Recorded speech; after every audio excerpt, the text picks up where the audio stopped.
You are hungry. Not snack hungry. Not the kind of hunger that sends you drifting to the kitchen at 11 p.m. The kind of hunger that tightens your stomach into a fist, sharpens your vision, and turns everything in your field of view into a potential meal. You scan the tree line. You crouch near the river. Your body is already calculating distance, speed, risk. For most of human history, this was breakfast. No refrigerator, no delivery app, no scheduled mealtimes. For roughly 300,000 years, finding food was not a task on a list.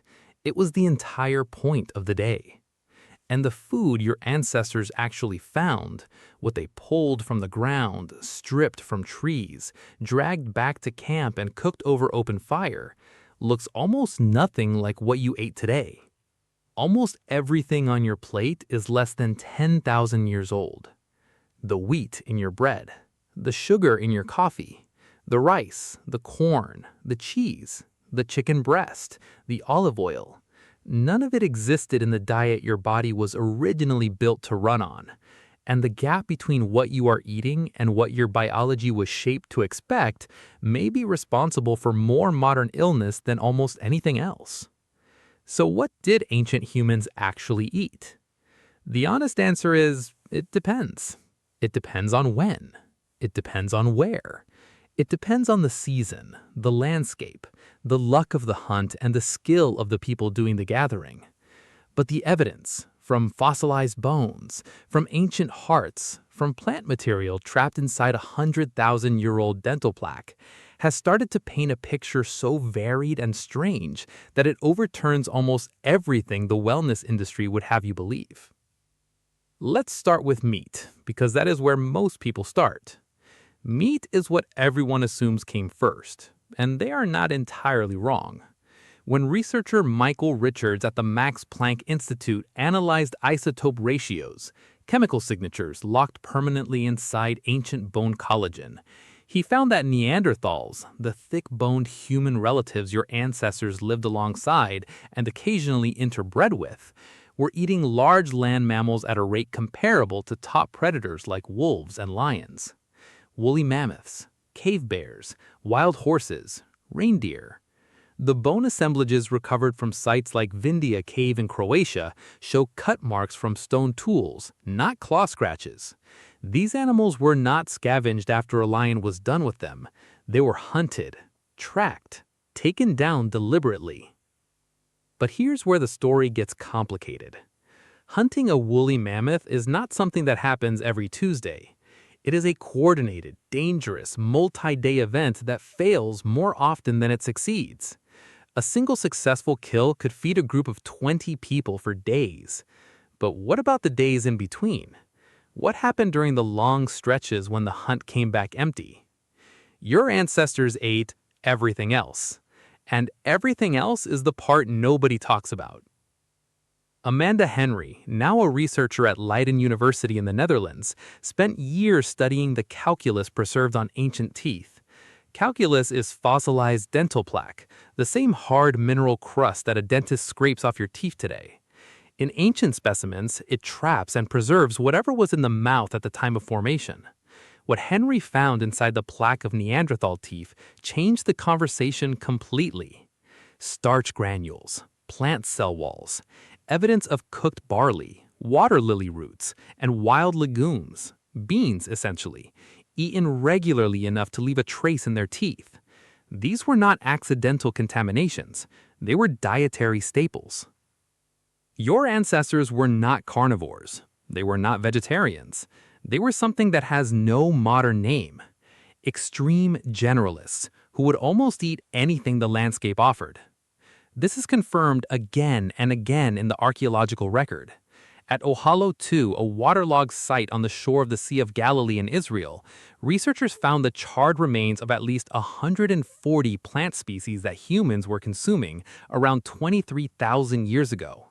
Seeds, grasses, wild cereals, berries, fruits, legumes, and tubers. Not eaten occasionally as side dishes, eaten in enormous quantities, ground on flat stones, and consumed as a kind of proto-flour. The grinding stones at Ohalo 2 are worn smooth from use.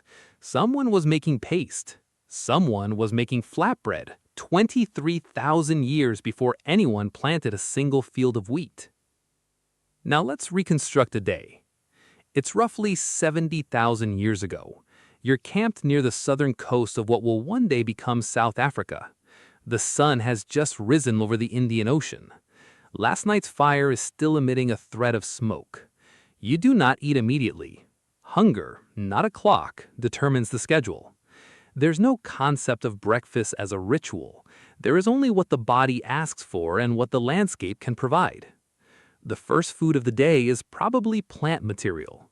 Roots pried from the earth with a sharpened digging stick, the same basic tool your great-grandmother would have recognized. Berries collected quickly from low bushes, checked first by smell and color. Skills learned in childhood, passed down in demonstration, never written anywhere. A handful of seeds, a stretch of bark stripped from a certain tree that softens when you chew it and gives something close to nutrition. These are not glamorous, but they are reliable. Plants do not run. Then the group splits. One cluster moves inland, following a trail noticed the day before. Antelope. The tracking requires a level of environmental literacy that takes years to develop. Reading the bend of grass, the dryness of dung, the way a particular bird behaves when a large mammal passes below its tree. Others move toward the water.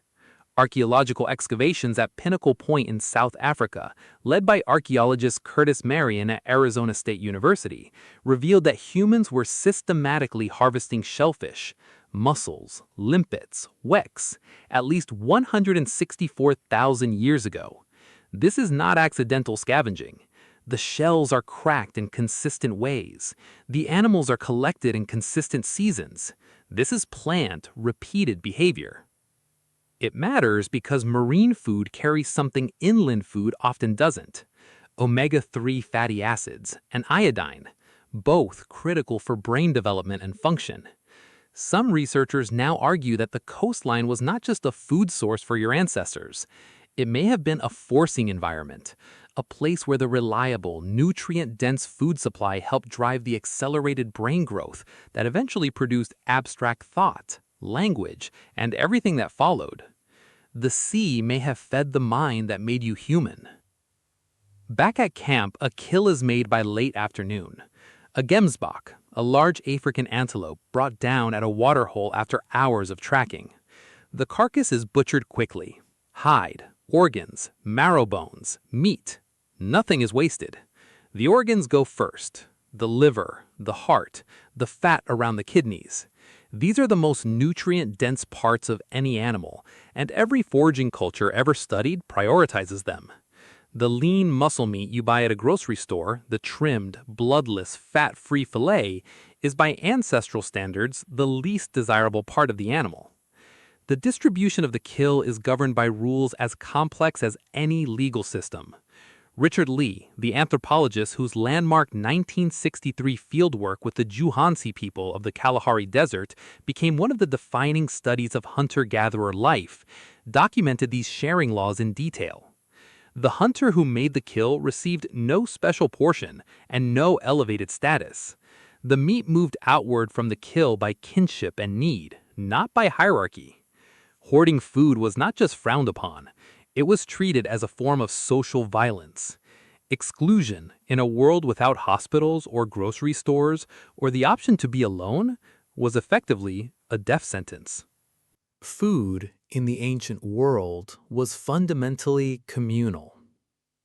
What else was in the diet? Insects. This surprises people, but it should not. Termites, caterpillars, beetle larvae, and grasshoppers are protein-dense, fat-rich, and available across every environment humans ever occupied. Every foraging society studied today incorporates insects into the diet, often in large amounts. Your ancestors did not have a cultural aversion to eating them. That aversion came later, and only in certain cultures.